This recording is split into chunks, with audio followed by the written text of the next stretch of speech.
The desert was choking itself to death when she came. Wind rolled like judgment over the dead chaparral, pulling dust into curtains that blotted out the sky. Her horse limped, ribs showing. The twins slumped in the saddle behind her, one strapped tight to her back with a feed sack cut into strips, the other barely held in the crook of her arm. Both were silent. That silence unnerved more than any scream.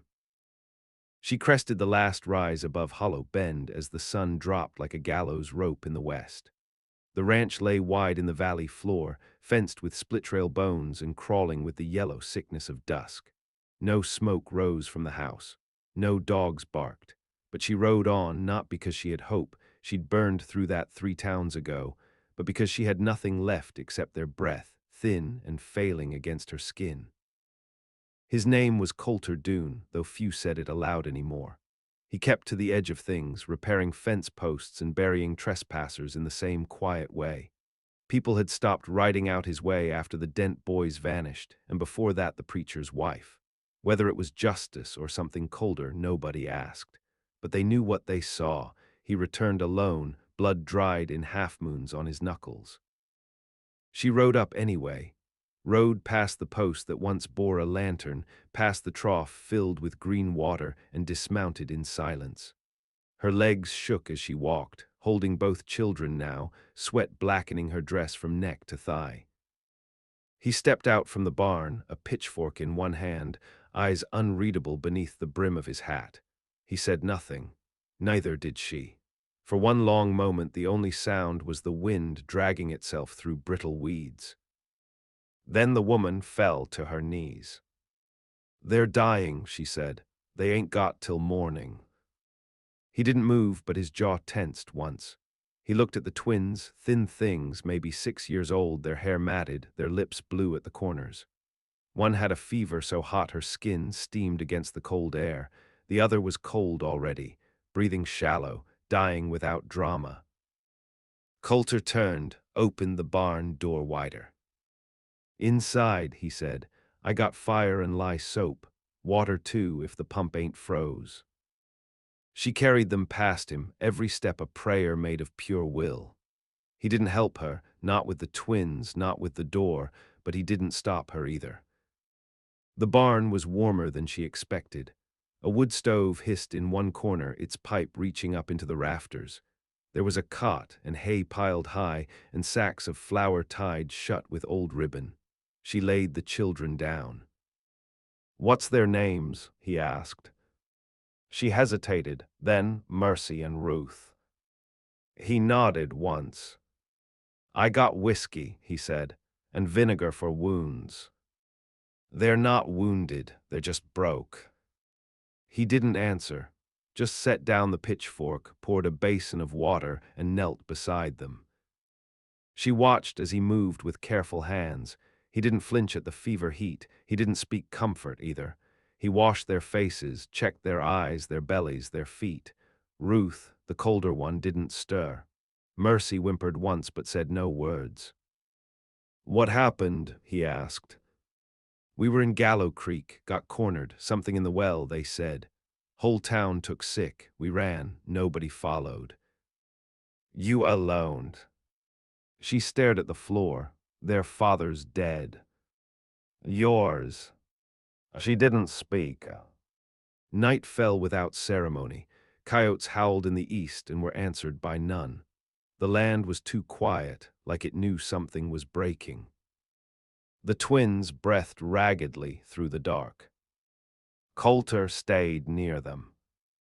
The woman drifted between sleep and fear. Her name, when she remembered it, was Elia. She had been a midwife once, back before the plague seasons, before hunger changed what people would trade for a blanket or a bullet.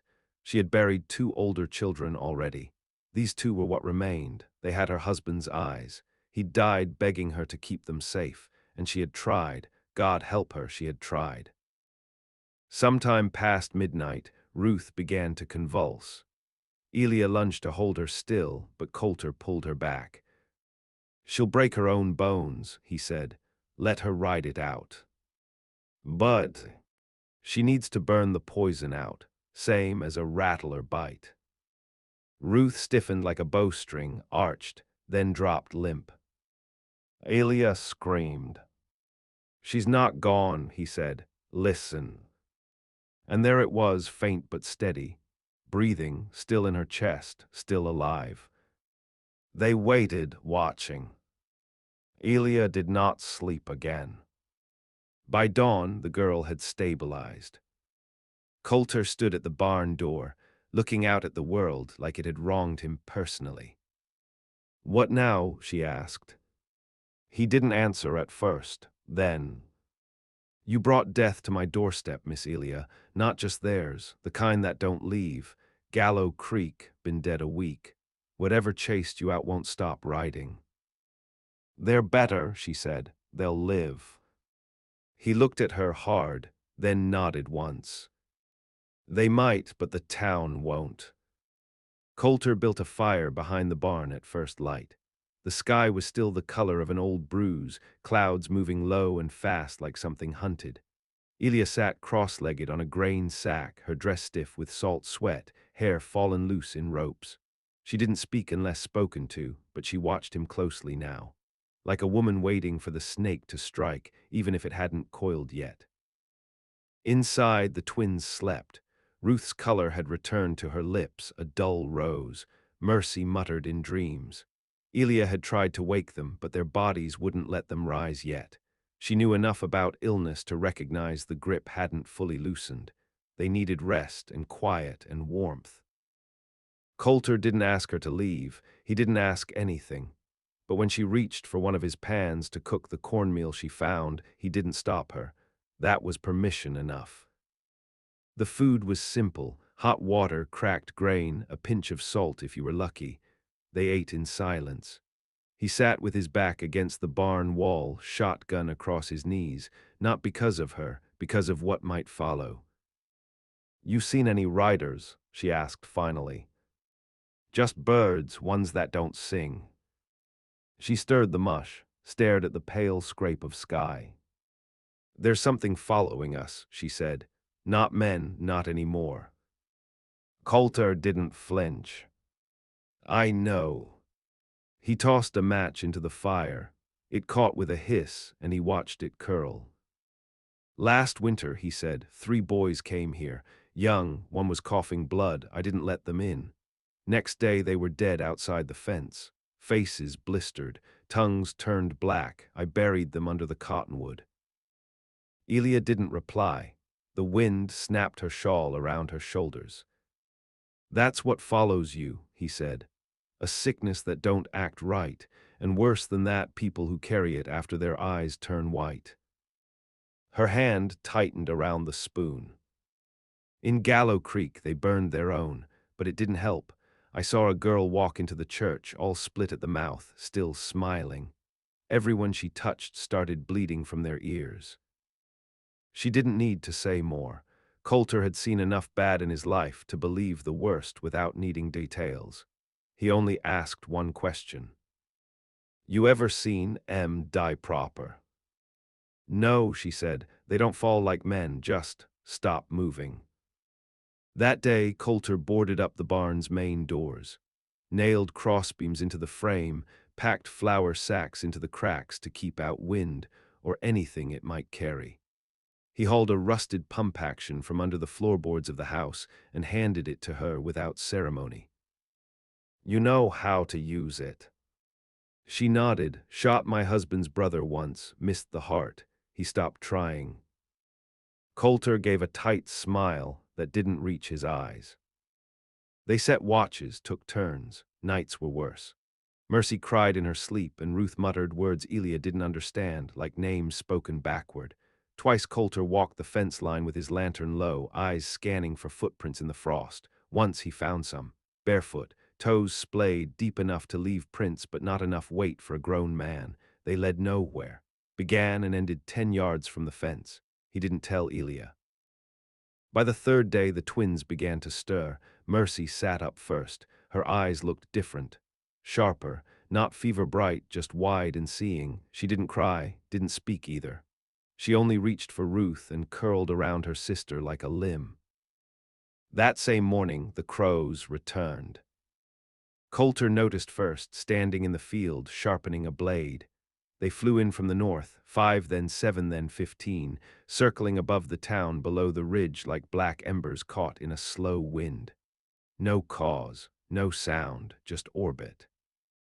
"Elia," he said.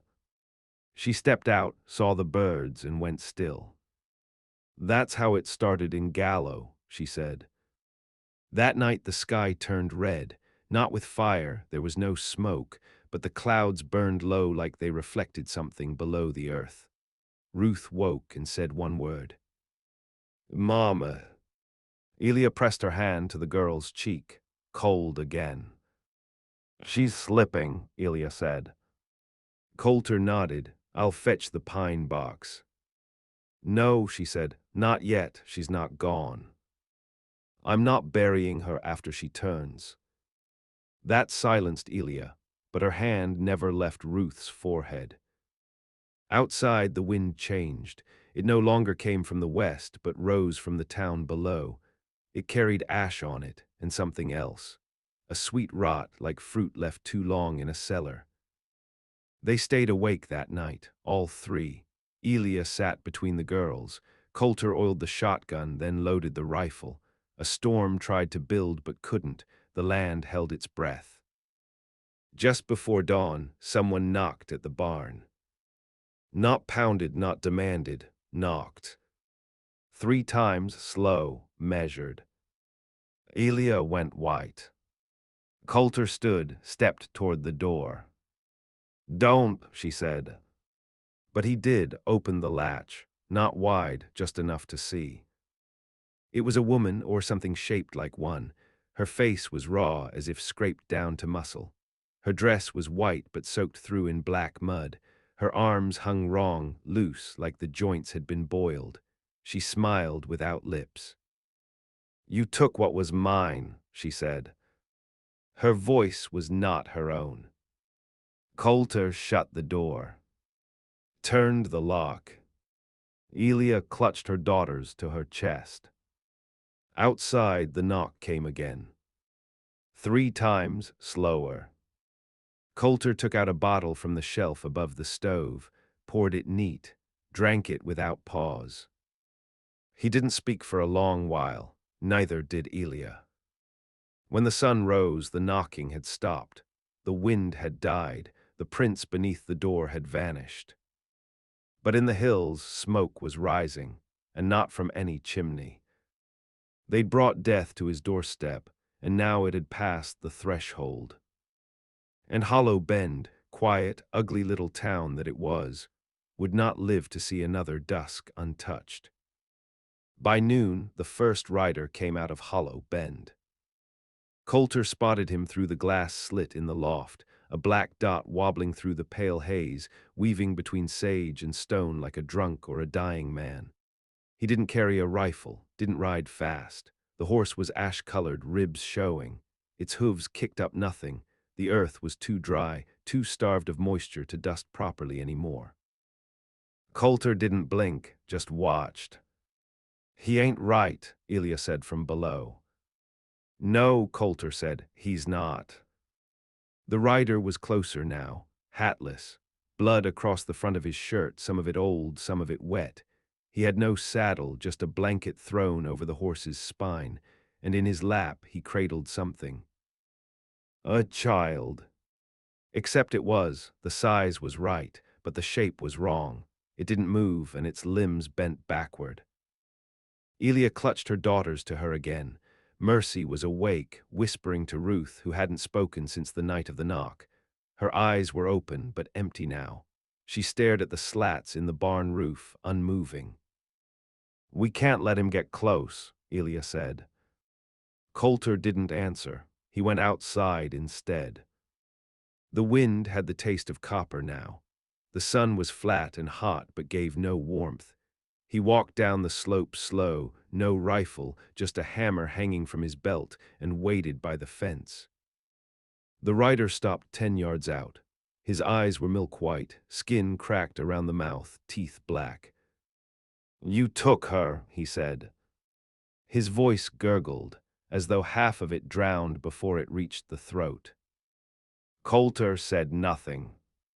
You don't know what she was, the rider said, what she held back. Coulter stepped forward. She's dead, he said. Go back where you belong.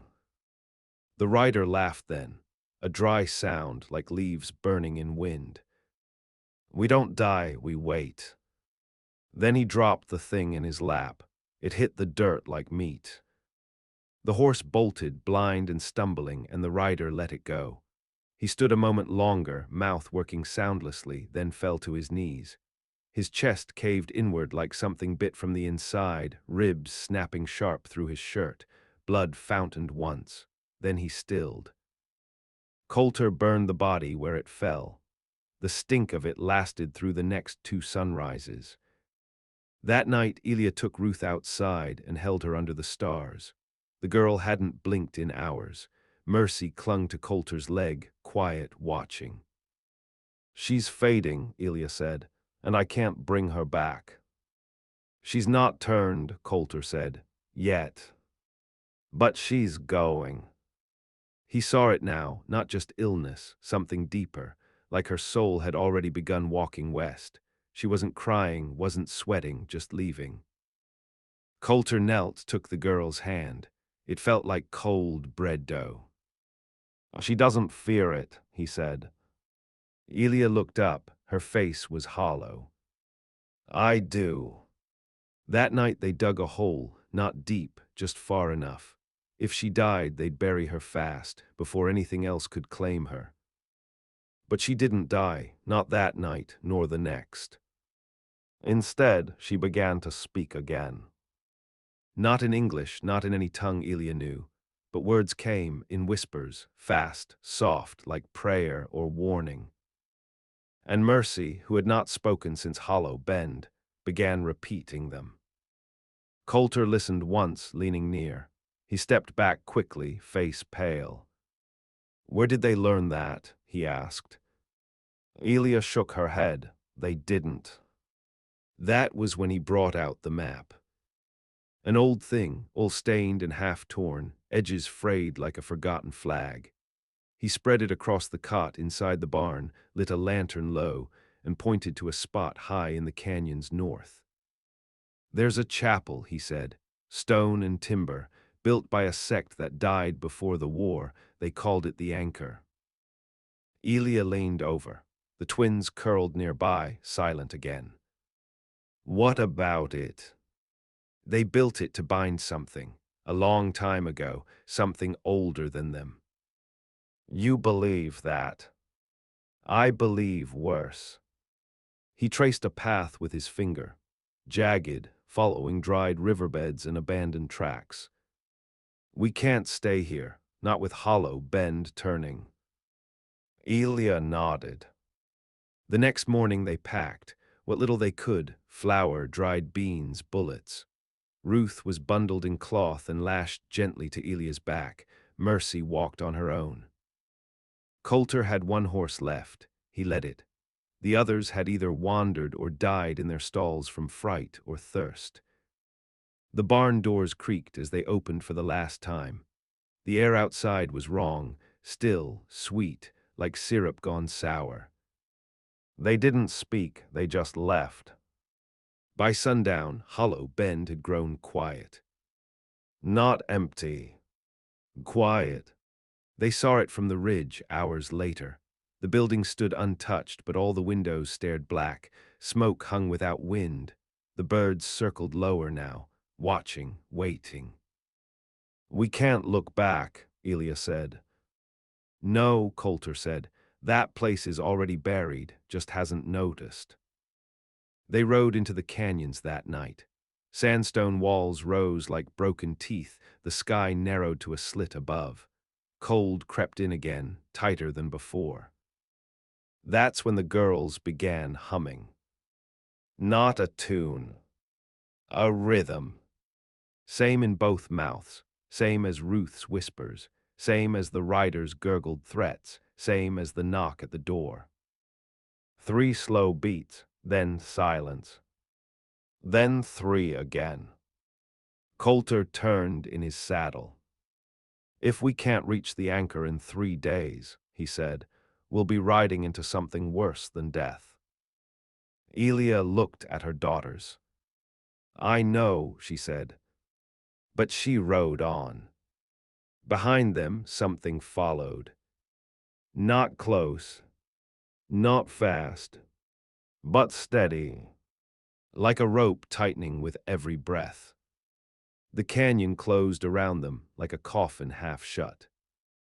Walls rose slick with old rain marks, pale and towering, casting long shadows even at noon. Coulter rode ahead, rifle across his chest, his face set to stone. Elia kept to the center, Ruth swaddled and still, Mercy walking beside with her small hand wrapped tight around her mother's belt. The air had lost its taste. No sage, no dust, just cold. They didn't speak much now. Their words echoed too loud, came back warped. Sometimes they thought they heard another set of footsteps behind them, never close, never hurried, just present. The second night in the canyon, Ruth opened her eyes. Not like before, clouded and empty, but sharp, narrow, and knowing. She's burning again, Elia whispered, pressing her hand to the girl's forehead. But Coulter didn't look. He stood with his back to them, staring down a fork in the rock, moonlight carving silver into his hair. She's not burning, he said. She's waking. Elia rocked her daughter slow. What do you mean? She's seen too much, spoken too much. Whatever rode out of Gallow Creek buried itself in her, maybe deeper than marrow. He turned, his face looked older now. She's got memory in her, not hers. That night, Ruth sat up. She didn't move like a child anymore. Her joints cracked. She didn't blink. She looked around the camp, stared into the fire, then fixed her gaze on the far rock face. The anchor's broken, she said. Coulter froze. You've never seen it, he said. I remember it, Ruth said, from before the stone was cut, before it had a name. Elia reached for her, but Ruth flinched, teeth bared. It's still in her, Mercy said. They turned. What is? Elia asked. The woman, Mercy answered, the one who knocked. She pointed behind them. She walks when we sleep. Coulter stood, grabbed the rifle, turned into the dark. The canyon was silent. The fire popped once, like a warning. At dawn, Ruth collapsed again, not sick, just empty. Her breath slowed, her fingers twitched as if in sleep. Mercy sat beside her, silent, humming that same pattern, 3 notes, pause, 3 more. They reached the anchor on the 3rd day. It lay half hidden in a crease of stone, built into the canyon wall like a scar. The chapel was smaller than Coulter remembered, or maybe it had sunk with time. Ashwood beams formed the frame, weathered gray. The doors were gone, splintered, clawed inward. The symbol above the arch had been scrubbed out with fire. Inside, the pews lay shattered, smashed to planks. The altar had cracked down the middle, blackened by something hotter than flame. At the center of the back wall, someone had carved a word into the stone in deep gouges. Bind. Coulter stood in the doorway. Last time I came here, it was just dust and silence. Elia stepped in behind him, carrying Ruth. Her eyes never left the altar. Something broke through, she said. No, he said, something was let through. They made camp inside. There was nowhere else. The desert beyond was bone dry and cruel. The canyon mouth behind them was too narrow to fight in. At dusk, Coulter built a ring of fire. He placed salt along the threshold, something he remembered from an older man who once spoke of curses in the south. That night, Ruth woke screaming. But it wasn't her voice. It was older, male, full of hatred. Then it stopped. She opened her eyes, looked straight at Coulter. She says you let it live, Ruth said. Who? He asked. The mother, the first one, the one that fed it in secret. She carved the word bind but never closed it. Elia reached for Ruth, but the child grabbed her wrist. Her grip was strong. She carried twins too, Ruth said, and one of them turned. Mercy stood now, her voice quiet. Like me. Ruth looked at her. No, like me. Elia stepped back, her hands trembled. Coulter lowered his rifle. Tell me what we do, he said. Ruth turned her gaze toward the broken altar. We bury it, she said. Bury what? The memory, the dwarf. She stood then on her own. I have to go down. The floor beneath the altar was split, a narrow gap barely enough to fit a child, too narrow for Coulter, too dark to see the bottom. She can't fit, Elia said. She's still sick. She's the only one who can, Coulter said.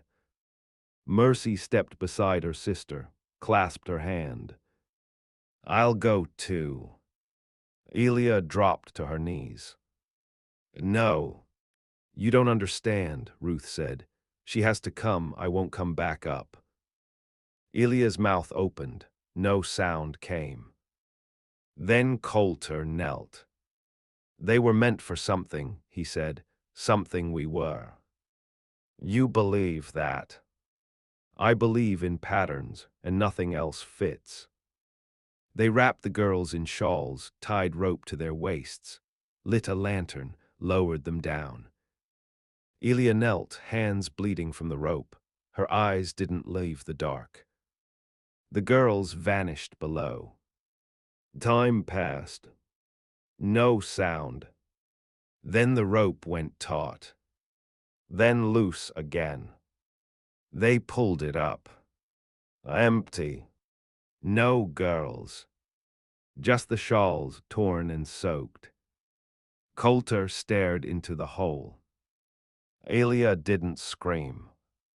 She just leaned forward and whispered their names.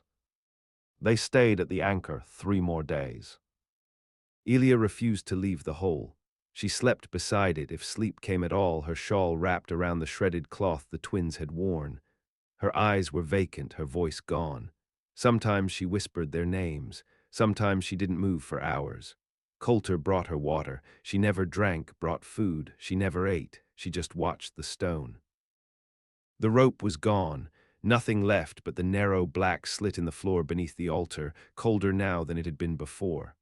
Once Coulter leaned close, listened, and heard breath, not wind, not echo, breath, like something below exhaled in rhythm with the living.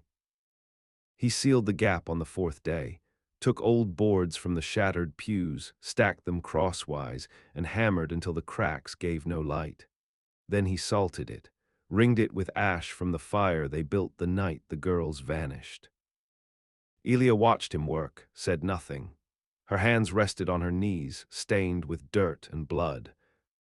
I don't know if it's done, Coulter said. It's not, she said. But she didn't argue. That night the wind returned, rushing through the canyon with a sound like weeping through teeth. The fires burned low, then flared blue, but nothing knocked, nothing called, no riders came, no barefoot prints in the dust, no crows, just silence deep and wide.